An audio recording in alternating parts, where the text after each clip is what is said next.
আমি অপহরণ করিনি, কুরআন মাথায় নিয়ে যুবদল নেতার শপথ। জানাবো স্থানীয় সরকার নির্বাচনেও বড় সাফল্য চায় বিএনপি, প্রস্তুতি নিতে তৃণমূলের নেতাকর্মীদের প্রতি কেন্দ্রীয় বিএনপি নির্দেশ। কি অপরাধ রাশেদ খান মেননের, কেন তাকে জামিন দেওয়া হবে না, প্রশ্ন ফজলুর রহমানের।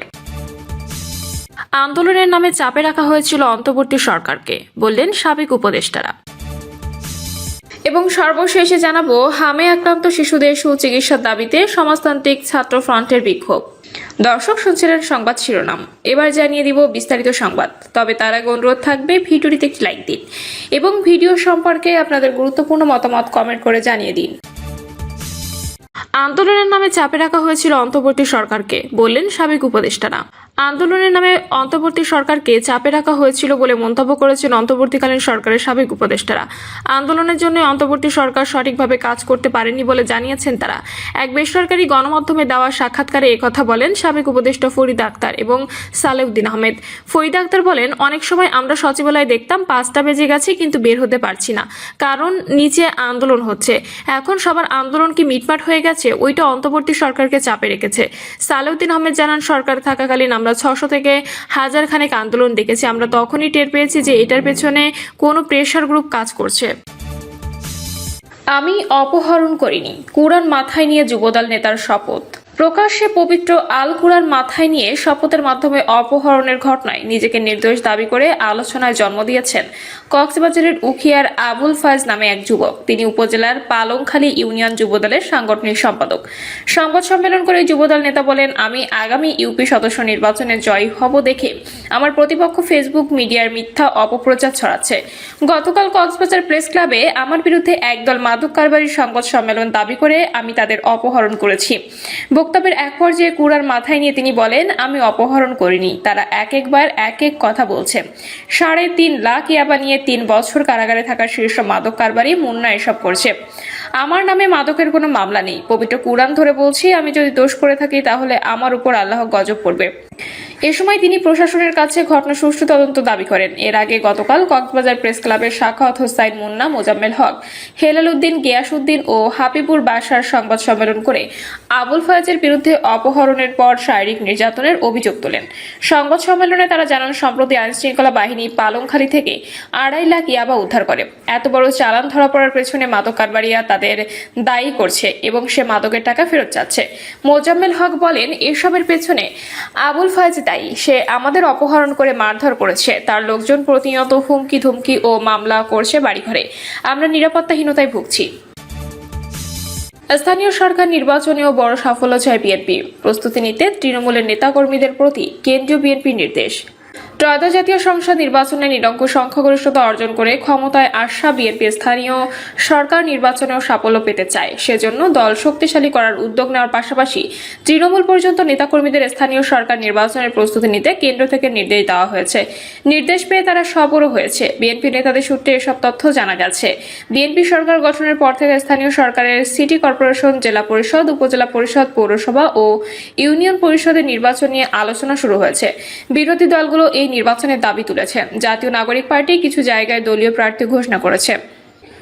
চলতি বছরে স্থানীয় সরকার নির্বাচন শুরুর আভাস পাওয়া গেছে। নির্বাচন কমিশনেরও স্থানীয় নির্বাচন অনুষ্ঠানের প্রস্তুতি রয়েছে। সরকারের কাছ থেকে সিদ্ধান্ত পেলে ইসি তফসিল ঘোষণা করবে বলে জানা গেছে। বিএনপির একটি সূত্র বলছে, স্থানীয় সরকার নির্বাচন অনুষ্ঠানের সুনির্দিষ্ট দিনক্ষণের ঘোষণা পাওয়া না গেলেও চলতি বছরের শেষের দিকে হওয়ার সম্ভাবনা রয়েছে। স্থানীয় সরকার নির্বাচনকে বিএনপি পরীক্ষা হিসেবে নিয়ে সংসদ নির্বাচনের মতো বড় সাফল্য পেতে চায়। তবে সংসদ নির্বাচনের সঙ্গে এই নির্বাচনের ধরনগত পার্থক্য থাকায় বড় সাফল্যের জন্য ব্যাপক প্রস্তুতি নিতে হবে, কারণ এখানে স্থানীয় অনেক বিষয়ে প্রভাব রাখে। তাই বড় সাফল্যের জন্য আগেভাগে স্থানীয় সরকার নির্বাচনের প্রস্তুতি নিতে কেন্দ্র থেকে তৃণমূলে এরই মধ্যে নির্দেশ গেছে। নির্দেশ মতো দলের তৃণমূলের নেতাকর্মীরা সরব হয়েছে। বিএনপি সম্ভাব্য প্রার্থীরা আনুষ্ঠানিক গণসংযোগ শুরু করেছে। নিজ এলাকায় বিভিন্ন উপলক্ষ ঘিরে পোস্টার, ফেস্টুন, ব্যানার টানাচ্ছেন। বিভিন্ন সামাজিক ও রাজনৈতিক কর্মসূচিতে অংশ নিচ্ছেন। সামাজিক যোগাযোগ মাধ্যমকেও ব্যবহার করছেন তারা। স্থানীয় নির্বাচন নিয়ে দলের প্রস্তুতি আছে জানিয়ে বিএনপি সিনিয়র যুগ্ম মহাসচিব ও প্রধানমন্ত্রীর উপদেষ্টা রুহুল কবির রিজভী বলেন, নির্বাচনের দিনক্ষণ ঘোষণা হওয়ার পর পূর্ণ শক্তি নিয়ে নেতাকর্মীরা ভোটের মাঠে নামবেন। সরকারের অর্জনগুলো জনমনে ইতিবাচক ধারণা তৈরি করছে দাবি করে নির্বাচন দলীয় নেতাদের জয়ের ব্যাপারেও আশাবাদ জানান তিনি। বিএনপি নীতি নির্ধারকেরা মনে করছেন স্থানীয় পর্যায়ে শক্ত অবস্থান নিশ্চিত করতে না পারলে জাতীয় পর্যায়ে জনপ্রিয়তা কমতে পারে। এ কারণে আসন্ন স্থানীয় সরকার নির্বাচন দল ও সরকারের জন্য অত্যন্ত গুরুত্বপূর্ণ। স্থানীয় নির্বাচনে জাতীয় নির্বাচনের সাফল্যের ধারাবাহিকতা ধরে রাখতে কার্যকর কৌশল নিতে হবে। জাতীয় নির্বাচনে কেন্দ্রীয় নেতৃত্ব রাজনৈতিক পরিবর্তনের আকাঙ্ক্ষা এবং সরকার বিরোধী জনমত বড় ভূমিকা রাখলেও স্থানীয় সরকার নির্বাচনে প্রাধান্য পায় ব্যক্তির জনপ্রিয়তা, আঞ্চলিক সমীকরণ, অভ্যন্তরীণ কোন্দল এবং স্থানীয় নেতৃত্বের গ্রহণযোগ্যতা। এবার স্থানীয় নির্বাচনে দলীয় প্রতীক থাকছে না, ফলে ভোটে এসব বিষয় প্রাধান্য পাবে। এদিকে জামায়াত ইসলামী ও এনসিপি এই নির্বাচনের শক্ত প্রতিদ্বন্দ্বী হয়ে দাঁড়াবে। বিএনপির একাধিক সূত্র জানায় স্থানীয় সরকার নির্বাচনকে সামনে রেখে দলের তৃণমূলের অভ্যন্তরীণ কোন্দল নীতি নির্ধারকদের ভাবাচ্ছে। ত্রয়োদশ সংসদ নির্বাচনে অর্ধশতাধিক বিদ্রোহী প্রার্থী বিএনপি প্রার্থীর বিরুদ্ধে প্রতিদ্বন্দ্বিতা করছেন। এ কারণে বিএনপি বেশ কিছু আসনে পরাজিত হয়েছে। সরকার গঠনের পরও বিভিন্ন স্থানে নানা কারণে কোন্দল রয়েছে, যা স্থানীয় নির্বাচনে নেতিবাচক প্রভাব ফেলতে পারে। এজন্য দলের স্বার্থে কোন্দল ভুলে নেতাকর্মীদের ঐক্যবদ্ধ করার চেষ্টা চলছে। অবশ্য বিএনপির দায়িত্বশীল নেতারা বলছেন স্থানীয় নির্বাচন সামনে রেখে দলের নেতাকর্মীরা ঐক্যবদ্ধ করেছেন। তারা বলছেন বিএনপি সরকার গঠনের পর গত 3 মাসে জনগণের জন্য কাজ করে যাচ্ছে। বিশেষ করে বিএনপির চেয়ারম্যান ও প্রধানমন্ত্রী তারেক রহমান দেশ পরিচালনার ক্ষেত্রে ব্যতিক্রমী নতুন নতুন ধারা সৃষ্টি করেছেন। তিনি যে বাংলাদেশ গড়তে যাচ্ছেন, দলের নেতাকর্মীরা সেই পথেই এগোচ্ছেন। জনগণ বিএনপির পাশে আছে এবং স্থানীয় নির্বাচনেও জনগণ বিএনপিকে যথাযথ মূল্যায়ন করবে। কি অপরাধ রাশেদ খান মেননের? কেন তাকে জামিন দেওয়া হবে না? প্রশ্ন ফজলুর রহমানের। কিশোরগঞ্জ 4 আসনে বিএনপি দলীয় সংসদ সদস্য বীর মুক্তিযোদ্ধা ফজলুর রহমান রাজনীতি নিয়ে কথা বলেছেন গণমাধ্যমের সঙ্গে। জানালেন কত বছর বয়সে তিনি রাজনীতি থেকে অবসর নেবেন। সাক্ষাৎকারের শুরুতে উপস্থাপক আওয়ামী লীগের বর্ষীয় নেতা তোফায়েল আহমেদের বিষয়ে কথা বলেন। তিনি বলেন, সামাজিক যোগাযোগ মাধ্যমে হঠাৎ করে একটি ছবি আলোচনা চলে আসে। আপনি দেখেছেন কিনা আমি জানি না। বর্ষীয় রাজনীতিবিদ তোফায়েল আহমেদ সাহেবের খুবই অসুস্থ অবস্থায় একটি ছবি, যেখানে বলা হচ্ছে তিনি এখন আর সেন্সে নেই। তিনি বার্ধক্যজনিত এবং নানা রোগে আক্রান্ত। তার বিরুদ্ধে অনেকগুলো মামলা ও গ্রেপ্তারি পরোয়ানা নতুন জারি হয়েছে। এটা অনেকেই আলোচনা এনেছে। এরকম একটা মানুষকে ঠিক এ সময় এটা কেন? আপনার কি মনে হয় এগুলো আসলে শেষ হয় কিভাবে? এটা কি খুব ইতিবাচক দিক হবে, নাকি এগুলো আসলে মানুষের জনমনে একটা নেতিবাচক প্রতিক্রিয়া তৈরি হতে পারে বলে মনে করেন? ফজলুর রহমান বলেন, 2014 সালের পর থেকে 24 পর্যন্ত তোফায়েল আহমেদ সরকারের কোনো কিছুতেই ছিলেন না, শুধু একজন এমপি ছাড়া। তিনি গুরুত্বপূর্ণ কোনো এমপি ছিলেন না, কারণ শেখ হাসিনা তাকে কোনো গুরুত্ব দেননি, সিনিয়রদের কোনো গুরুত্ব দেননি। আমির হোসেন আমু সহ কাউকে না, এমনকি মোহাম্মদ নাসিমকেও কোনো গুরুত্ব দেননি।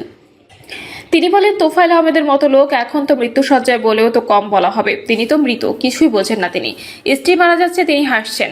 এই মানুষটার নামে ওয়ারেন্ট হবে। এটা একটা দেশ, কেন হবে? আর ওয়ারেন্ট হলে তাকে ধরতে হবে কেন? আমি খুব ক্লিয়ারলি বলি, হইতে পারে আমার নামে অনেক কিছু। রাশেদ খান মেনন এতদিন জেল খাটবে কেন? তাকে কেন জামিন দেওয়া হবে না? কি অপরাধ রাশেদ খান মেননের? 85 বছর বয়সী একজন লোক, যার নামে ছাত্র সংগঠন ছিল মেনন গ্রুপ, মতিয়া গ্রুপ। সেই 1962 সাল থেকে যারা দেশের জন্য সবকিছু উজাড় করে দিয়ে গেছেন, কেন 85-87 বছর বয়সে জেল খাটতে হবে মুক্তিযোদ্ধা রাশেদ খান মেননকে, যারা মুক্তিযুদ্ধের মাধ্যমে দেশ ছাড়া বানাইছেন? কি অপরাধ? রাশেদ খান মেননের মতো কত ভালো লোক রাজনীতিতে আছে, বাইরে কয়জন আছে? এই নেতা আরো বলেন, আমির হোসেন আমুর বয়স 89 বছর। তিনি একজন মুক্তিযুদ্ধের সংগঠন মুজিব বাহিনী 4 লিডার বলে, আসলে তো পেছনে আরো 2 জন লিডার ছিলেন। একজন হলেও কাজী আরিফ আহমেদ, আরেকজন হলো আমির হোসেন আমু। সেই আমির হোসেন 89 বছর বয়সে মৃত্যুসজ্জায় জেল খাটতে হবে। তাদের জামিন দিলে কি হয়? অপরাধ হইলে ফাঁসি দিয়ে দাও। তিনি বলেন, বাংলাদেশের মুক্তিযোদ্ধারা যারা জেলে আছেন, তারা যে দলেরই হোক, তাদের জামিন দাও। জামিন তাদের পাওনা। আমি এটা খুব ক্লিয়ারলি বলবো। তা না হলে দেখেন, পশ্চিম থেকে কিন্তু একটা বাতাস আসতেছে। আপনি বাতাস সম্পর্কে কি বুঝতে চেয়েছেন? উত্তরে তিনি বলেন, মমতা ব্যানার্জি তো 15 বছর একদম অপ্রতিহতভাবে পশ্চিমবাংলার শাসন ক্ষমতায় ছিলেন। তার একটা নীতি ছিল, একটা আদর্শ ছিল। এখন তারা আসতে, তারা কিন্তু কেন্দ্রের প্রতিনিধি। মমতার কিন্তু কোনো কেন্দ্র ছিল না। ইন্ডিভিজুয়াল দুর্বলতাটা তার এখানে। এখন দেখেন, কালকে থেকেই আর্মি নামতে হয়েছে রাস্তায়, খুনাখুনি, 3 জন মারা গেছে। তিনি বলেন, এই যে অবস্থা চলছে, এটা তো গ্লোবাল পলিটিক্স। পশ্চিম বাংলায় যেটা হয়েছে আমার এখানে এফেক্ট পড়বে না, এখানে আমি বলছি সেটা। তিনি বলেন, খুব সাবধান, খুব কন্ট্রাডিকশন করে পলিটিক্স কিন্তু করা যাবে না। তিনি বলেন, আজকে আমি আপনাকে বলি, শেখ হাসিনা সহ যারা কুকর্ম করেছে আমি অমানুষ পশু বলে এদের যে কত বকাবকি করেছি, কি শান্তি ফ্যাসিস্টদের হওয়া উচিত।